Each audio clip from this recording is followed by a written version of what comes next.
Now, we're constantly being bombarded with the new fresh lifestyle Meghan, but a stunning piece in the UK Telegraph this week about how she doesn't have time to cook. Well, this is not very on brand, is it, Louise?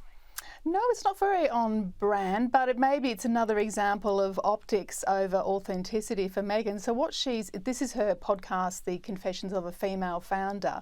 And in this, she's revealed that, probably like the rest of us, she does actually get takeaway food every now and then. But what Meghan does is sort of elevated by adding vegetables from her own garden, clearly organic, and sort of jazzes up this food so it doesn't look like something which has come straight from Uber Eats like the rest of us. So I guess you could argue that she's being more realistic in this way by, saying she does get the occasional takeaway dish, but, at the same time, her mission is to be this lifestyle guru, to be this expert on creating food from scratch. And I really don't think that you'd see Martha Stewart claiming to add a few bits of chopped chives or flowers or whatever it is on top of her takeaway food. So it's a bit of an own goal, I think, here for Meghan.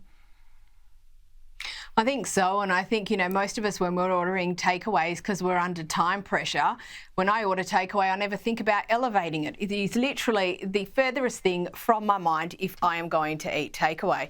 Yes. Anyway, on to the other British royal family, the Beckhams. Well, rumours of that family feud, they don't appear to be dissipating. What's the latest?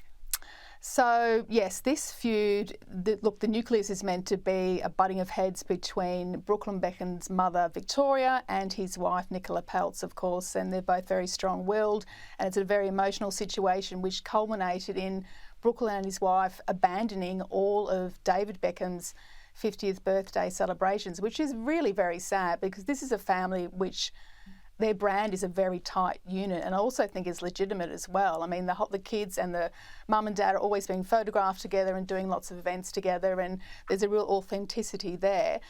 But Brooklyn has done an interview in which he talks, and it's a bit sad, really. He talks about his passion for cars, and he says that's one of the things that he bonded with his father, David, over, so the love of motor vehicles and things like that. But look, this feud, I can't see it ending anytime soon.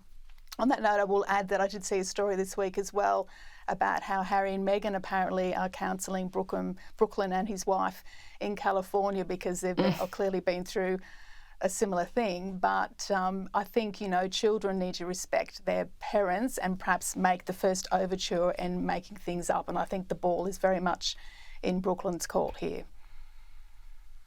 And not necessarily the people I'd be going to with a how to deal with a family feud situation. Onto something a little, just quietly, onto something a little more serious though, and the trial of rapper Sean Diddy Combs that has started. It has revealed some horrific details of alleged abuse.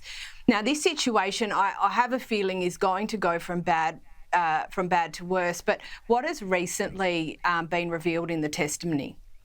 So Cassie Ventura is his ex-girlfriend who is in the witness stand at the moment. She's the star witness, obviously, for the prosecution over Diddy's sex trafficking trial in the Manhattan court. She's 8 months pregnant with her third child to her husband, so it's obviously a very stressful and emotional time for her. And I have to say, some of the evidence that's come out should carry a warning because it is absolutely vile and just unimaginable what I think she allegedly went through. And what she said most recently is that she alleges that Diddy stomped on her head and punched her and would fly into these sort of terrible rages if she made the wrong face or sort of looked the wrong way. So the micromanaging of her behaviour was such an extent, she says, that he would lash out if something wasn't to his liking. So it's a very, very upsetting court case, I think, and obviously very triggering, I think, for a lot of people to listen to this type of evidence and the allegations that Cassie's putting forward. Absolutely, and after the whole Harvey Weinstein saga, I feel like a lot of people are perhaps feeling like we're going back around the same mountain again.